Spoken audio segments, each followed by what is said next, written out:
ആ വെളുത്ത സ്ത്രീയോട് തൻ്റെ കയ്യിലുള്ള കത്തി താഴെ ഇട്ടിട്ട് ലുക്മാൻ പറഞ്ഞു, ഈ കുഞ്ഞ് നിന്റെ കുഞ്ഞാണെന്ന് ഇതിനോടകം എനിക്ക് ബോധ്യമായിരിക്കുന്നു. കാരണം കുഞ്ഞിനെ കൊല്ലാൻ നീ അനുവദിക്കുന്നില്ല, കുഞ്ഞിന് ഒരു പോറൽ പോലും ഏൽക്കാൻ നീ അനുവദിക്കുന്നില്ല. മാത്രമല്ല അവളുടെ കയ്യിലാണെങ്കിലും കുഞ്ഞ് ജീവനോടെ ഇരിക്കണമെന്ന് നീ ആഗ്രഹിക്കുന്നുവല്ലോ.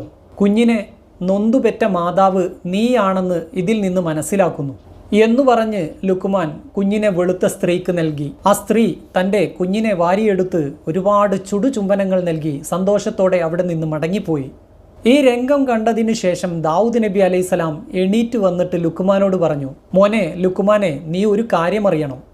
നിനക്ക് എൻ്റെ കൊട്ടാരത്തിൽ താമസിക്കേണ്ട സമയം അവസാനിച്ചിരിക്കുന്നു.